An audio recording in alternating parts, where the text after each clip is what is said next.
बिल्कुल सलोनी, जैसा आप बता रही थी वो तस्वीर आप यहाँ पर देख सकते हैं। इस्कॉन मंदिर में तोड़फोड़ की गई, आगजनी की गई, लेकिन ये धार्मिक ग्रंथ हैं जो सनातन धर्म से जुड़े हुए हैं, हिंदू धर्म से जुड़े हुए हैं। इसमें गीता भी है और कई तरीके की पुस्तकें हैं, लेकिन मंदिर के भीतर किसी भी पुस्तक को कोई नुकसान नहीं, गीता को कोई नुकसान नहीं हुआ। आप देखिए कि ये पूरी शेल्फ जो है वो जली हुई आपको तस्वीरों में दिखाई दे जाएगी कि किस तरीके के हालात यहाँ पर हैं, लेकिन गीता की तस्वीर आप देखिए कि गीता पूरी तरीके से सुरक्षित है, जरा भी नुकसान यहां पर नहीं हुआ है। आगजनी यहां पर की गई, तोड़फोड़ यहां पर की गई, जो कि तस्वीरों के जरिए हम आपको दिखाने की कोशिश कर रहे हैं, क्योंकि अब टारगेट पूरी तरीके से हिंदू हैं। हिंदू मंदिरों की बात करें, उनके घरों की बात करें, उन्हें टारगेट किया जा रहा है। और मंदिर के पुजारी जो वहां पर जिस तरीके की भगदड़ मची, जैसे आगजनी की गई, इसके बाद वो क्या कुछ कह रहे हैं, एक बार वो भी आप सुनिए। हमारा मंदिर के में कुछ आतंकवादी आकर 500 से ज़्यादा हमारा मंदिर को हमला किया।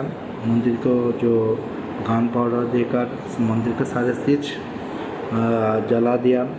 फिर मंदिर के अंदर बॉम्बिंग भी किया, भक्तों को प्रचार कर किया।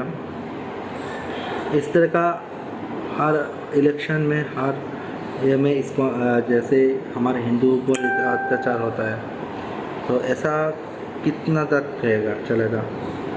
इसके लिए कोई आवाज़ नहीं उठाएगा? हर दिन हर समय में हमारा दिल में डर रहता है कब हमारा क्या हो जाए।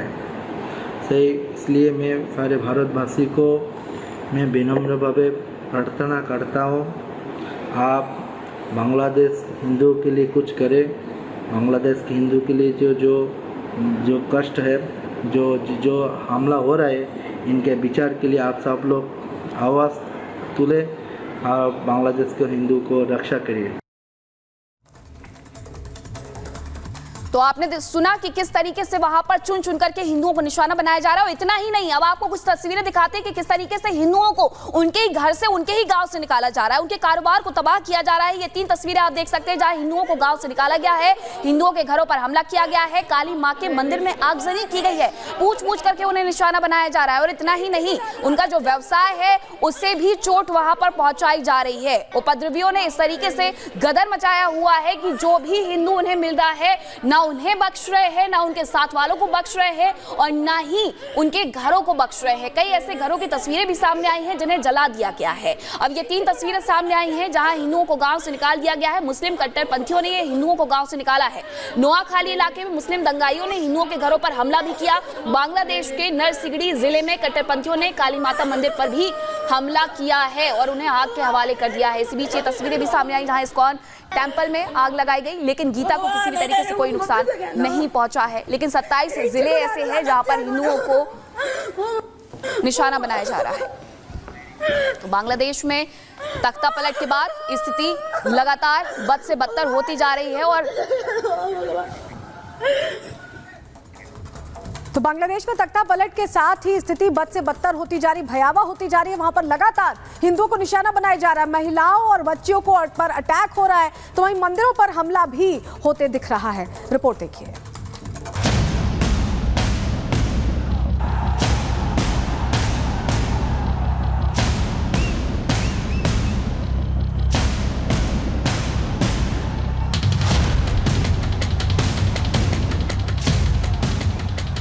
ये उस बांग्लादेश की तस्वीर है जहां बिना तोप मिसाइल और जंग के महज 45 मिनट में तख्ता पलट कर दिया गया। आंदोलनकारियों और कट्टरपंथियों के आगे पूरा मुल्क बेबस और लाचार नजर आया। हिंदुओं को निशाना बनाना शुरू कर दिया गया। चुन चुन कर न सिर्फ हिंदू बल्कि हिंदू मंदिरों पर भी हमला कर आस्था पर चोट पहुंचाने की कोशिश की गई। बांग्लादेश में जारी भारी विरोध प्रदर्शन की आड़ में बड़ी साजिश को अंजाम दिया जा रहा है।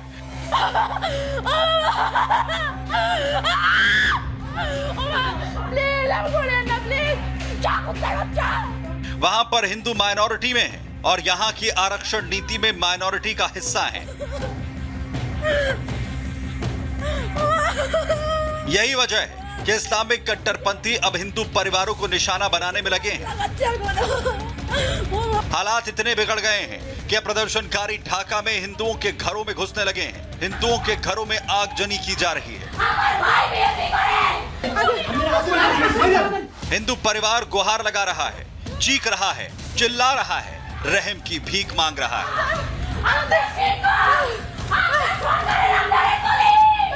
लेकिन हिंसक भीड़ एक भी नहीं सुन रही। ये तस्वीर देखिए, कैसे एक घर में महिला और उसकी बेटी और पति कैद हैं। बाहर उपद्रवी उत्पात मचा रहे हैं। काफी देर तक जब परिवार बाहर नहीं आता तो जबरदस्ती दरवाजों को तोड़ने लगते हैं और फिर परिवार को बेरहमी के साथ धमकाते हुए बाहर निकालते हैं। चलो चलो चलो चलो चलो भगवान।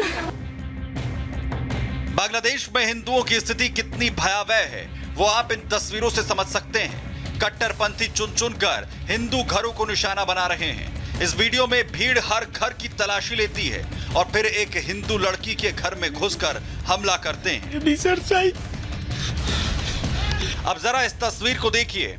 इस्लामिक कट्टरपंथी सिर्फ हिंदुओं पर अत्याचार ही नहीं कर रहे, उनके घरों को भी आग के हवाले कर दे रहे हैं। जो जान बचाकर भागे वो खुशनसीब, जो भीड़ का शिकार बने वो आग में झुलसते दिखे। ये तस्वीर बांग्लादेश के नोआखली की है, जहां उपद्रवियों ने एक हिंदू परिवार के घर को निशाना बनाया। अपनी जान बचाने के लिए इस परिवार के लोगों ने खुद को घर में कैद कर लिया, लेकिन कट्टरपंथी सोच वाले हैवानों ने पहले घर की खिड़की को तोड़ा और फिर बाहर से पेट्रोल छिड़कना शुरू कर दिया। देखते ही देखते दंगाइयों ने इस घर में आग लगा दी। हिंदू होने की वजह से इस पूरे परिवार को आग के हवाले कर दिया। जानकारी के मुताबिक इस आगजनी में परिवार के 2 लोगों की जान चली गई।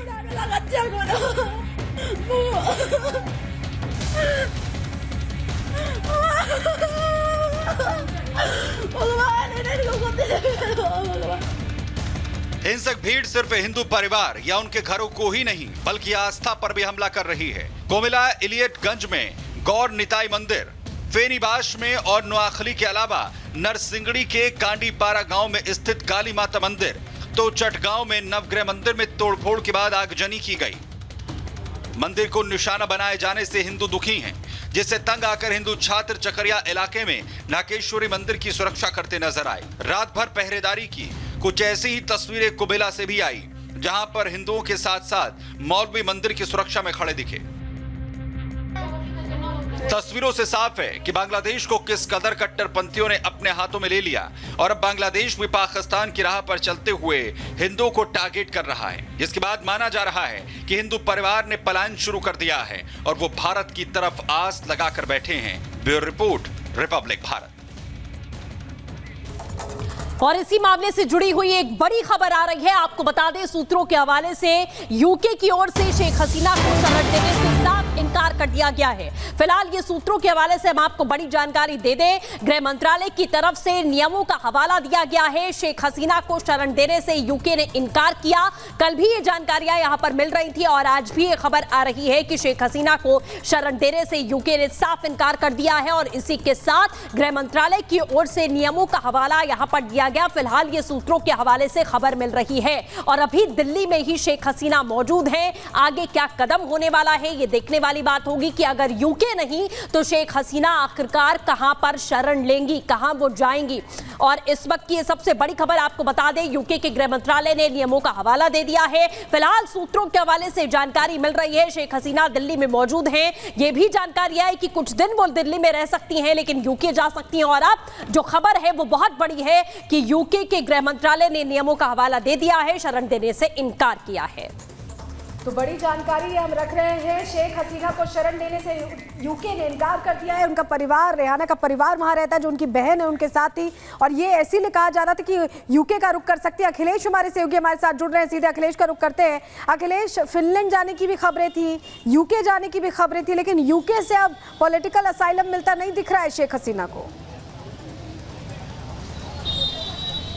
बिल्कुल, ये बहुत बड़ी खबर है और आपने देखा होगा कि इनके बेटे का जो बयान आया था, उन्होंने साफ तौर पे कहा कि यूके, फिनलैंड सहित हम 3-4 देशों की बात कर रहे हैं और 3-4 देशों से बात हो रही है। तो अगर यूके इनको राजनीतिक शरणार्थी के तौर पर नहीं रखना चाहता है तो ये दूसरे देशों से भी बात कर सकते हैं। हालांकि इंडिया ने ये जो सोर्सेज हैं ये साफ कर दिया है कि जब तक इनको किसी दूसरे देश में एक राजनीतिक शरणार्थी के तौर पर रहने को इजाज़त नहीं मिलती तब तक ये इंडिया में रह सकती हैं। और इस समय जो कहा जाए कि वो इंडियन एयरबेस में है। इनके साथ इनकी छोटी बहन भी है हैं जो कि कहा जा रहा है कि यूके की सिटीजन है, उनको कोई प्रॉब्लम नहीं होगी। लेकिन जहां तक शेख हसीना का मामला है, वो एक राजनीतिक शरणार्थी के तौर पर जाना चाहती हैं, जिसके नियम कानून अलग हैं, और इस वजह से यूके होम मिनिस्ट्री ने इस बात को अभी क्लियर किया है कि वो ये शरणार्थी के तौर बिल्कुल, पर और कहीं ना कहीं यही वजह है कि अब बार बार देरी होती जा रही है, क्योंकि पहले खबर ये थी कि रात 1 बजे तक वो उड़ान भर सकती हैं, जा सकती हैं, लेकिन उन्हें जो छोड़ने विमान आया था वो भी यहाँ से जा चुका है।